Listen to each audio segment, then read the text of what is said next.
Hi everyone, so I thought today we would do somewhat of an OG video and do a products I'm loving right now kind of thing. I haven't done one of these in so long. I haven't got tons and tons of products, but I've got some pretty nice ones. So we're going to start off with the makeup related ones, which are actually quite a few of them. I'm not wearing this today because I'm going to work shortly, and this is something that I tend to wear on just my normal kind of like day-to-day, not working a shift, just running around kind of days. Definitely just during the day. I wouldn't wear this in the evening, not that I go anywhere in the evening. But it's the Glossier Skin Tint. And you might be wondering what the deal is with this. And I'm not quite sure that I can explain it, because they call it a perfecting skin tint, and that is exactly what it is. It's incredibly liquid. And the best way I could describe it is, think MAC face and body, less sheeny and downscaled in terms of buildability and coverage, probably about 2 to 3 notches. It's no coverage whatsoever. It's really low coverage, but there is just something about it that is just so nice, easy to just chuck on. I'll pop it on with either my fingers or just a quick buffing brush, do my normal concealer situation, and it just is so easy to use, so pretty, lasts okay on your skin, and just evens everything out, but you never look like you've got makeup on. It doesn't show up any texture in your skin, which I definitely have in my skin, and it's a beautiful everyday, just easy to use foundation. I'm wearing it in the shade, I want to say I'm G9. There we go, which is a nice colour match for me. I've been combining that with this. This is actually my second one of these, and I haven't spoken to you about it. And it's the Makeup Revolution Pro Hydra Matte Setting Powder. This is a fantastic story. You know when you've got a piece of hair that's just really like getting on your nerves? Yeah. It is a fantastic setting powder if, like me, you have a very oily skin. It's very loose, it's very like lightweight is what I was trying to say, and fine, and it is a little bit chalky. You do kind of have to press it into your skin a little bit, but once it's on, it gives this beautiful soft focus finish, but it keeps your skin matte, unlike anything I have used. To be perfectly honest, it's really effective. It's not too expensive. I think it's around £6 or £7. You don't get tons in here, is the only thing I will say. It doesn't say how many grams are in here, it'll say it on the box, but I'll link it down below for you anyway.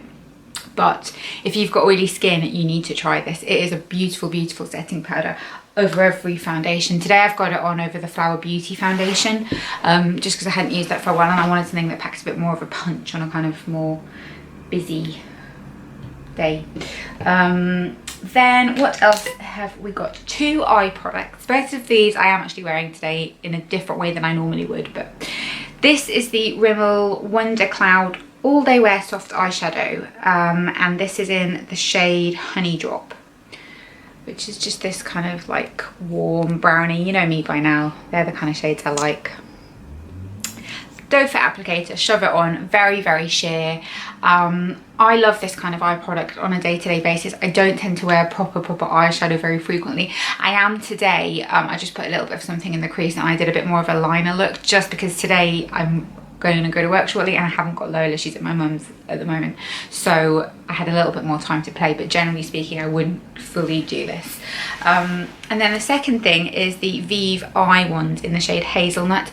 I love camel, I love these eye wands. I think they're so lovely, and what I've been using this for is to kind of do a smudged out liner. I haven't got this on as a smudged out liner on my top lid today.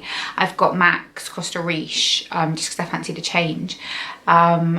And that's also a bit of a lie. It's also because I watched the Kardashian episode last night where they go to the Met Gala, and Kim Kardashian's makeup was so pretty, and I kind of was like inspired by that kind of brownie eye look, but it doesn't look anything like what hers was. She had a lot more shadow on than I wanted to do. But I did do this on my lower lash line and just smudged it out. And it just gives you a very soft kind of pretty effect, but without being like proper liner, and it lasts all day. It's really lovely. They just come out like this, and they're easy to just scribble on, but I love this as just like a little winged liner. Camel works great for that. They're a really versatile product. I'd be really interested to try more from VIEVE actually, because I think she's done a really interesting job and I love her. She's pregnant now, isn't she, as well? And it was like, that video was so sweet. Then for brows, this is an exciting product. Everyone's gone on about this. I think it was like a TikTok sensation, but it's the Schwarzkopf Got To Be Brow Gel. I've got this in my brows today. I did just do a tiny bit of pencil. I used the Cosmetics Universal Pencil, but this packs a punch. If you don't like a crispy brow, it might not be for you, but it keeps your brows intact all day and you can get them looking really bushy, which I love. I think it is pretty much just hair gel in a tube. So make of that what you will, but yeah, really effective, and it's like £3 or £4. Then lip products. I don't think I have been this in love with a lip product in quite some time, okay? I have been struggling with lip products. I think kind of post-lockdown, I don't know, I just started to find it a bit difficult to find lip products that worked for me, that didn't smudge. I kind of wasn't sure what I wanted in a lip product, and this is the Rouge Velvet, the lipstick from Bourjois in shade number 15. Bourjois is back in Superdrug now, and I'm really chuffed about it because their lip products are my favourite, and everything about this lipstick is just so lovely. The bullet I find really convenient. It's really nice and slim, so you can really get a nice shape with it. And the texture is really unusual because it goes on and you feel like it's going to be really slippy and kind of quite silicone-y, but then it settles on your lips but it doesn't turn dry. It's kind of like a hybrid liquid lipstick. It's really, really clever, and I am going to get some more of these in some more shades because I think the longevity of them is nice and this colour is really pretty, but the texture is really, really unusual and it's really comfortable to wear. I'm really into it. I really, really like these. And when I got it, 3 for 2 was on in Superdrug as well. So that is that. Then in terms of fragrance, I used one of these up and then I got another one for my birthday and I just wanted to give it an honourable mention. And that's Nirvana White by Elizabeth and James. This is becoming increasingly hard to get hold of, and it's because it is very similar to this Stella McCartney Stella, which is my favourite, OG favourite perfume in life that's been discontinued, and you can hardly find it anywhere online. With that in mind, I did see a thread the other day on Facebook, I think it was, of people talking about things that were similar. They said this Paul Smith rose, which it's not similar to that.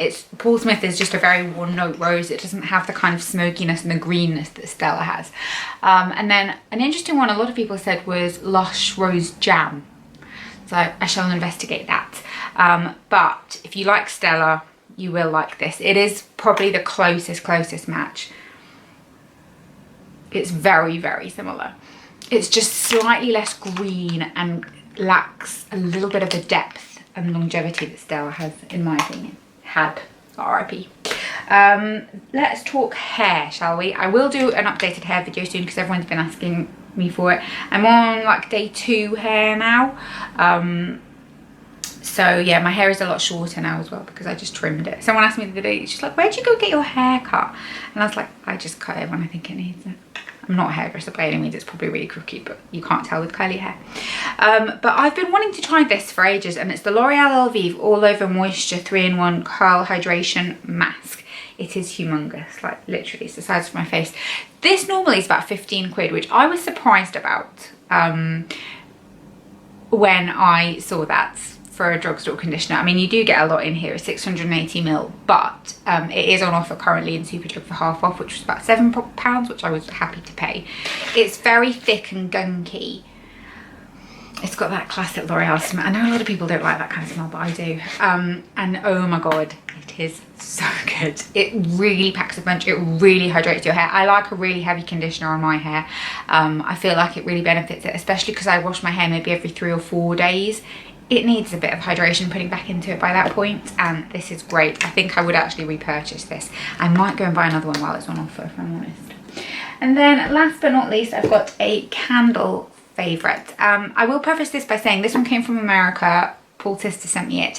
However, they are stocked on Next at the moment, and I believe until the 23rd they're actually half off, and they're about £17, which is not bad for Bath & Body Works candles. So I'll link that down below. But this is part of the White Barn collection, and it's Sugared Snickerdoodle. which, oh,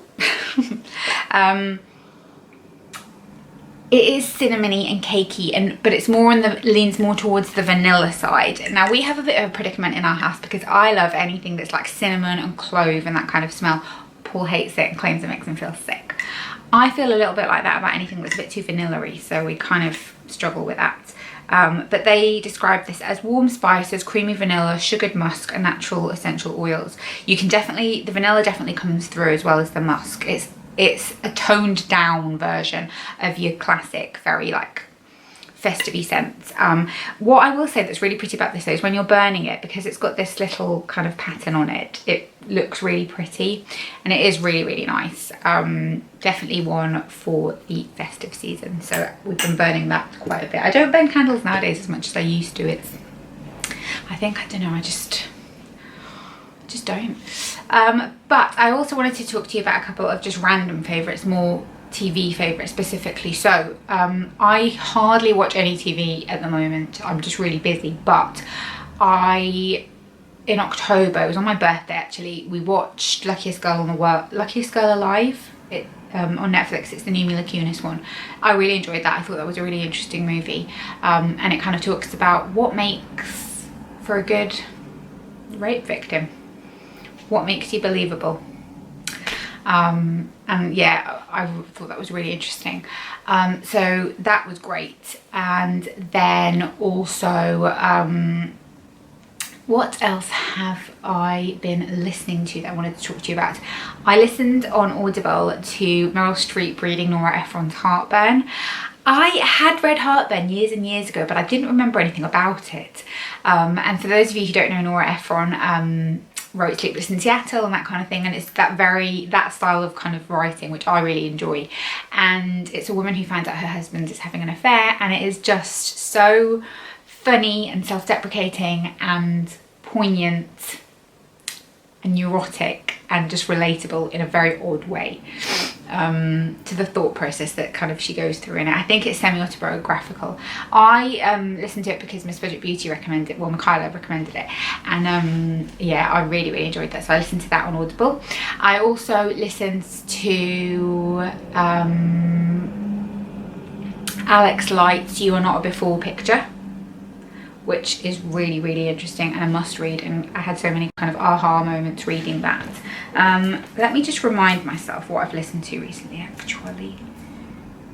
Let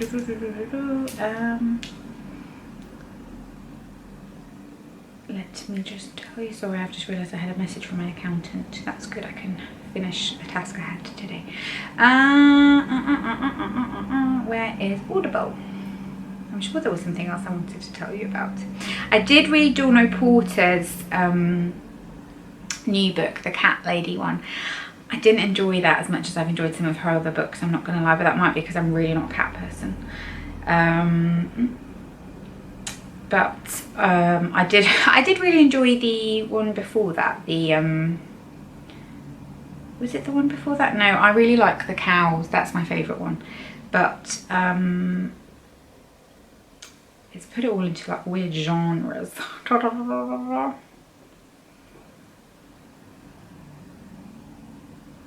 Oh, I don't know. I can't find any of them now. That's weird, isn't it?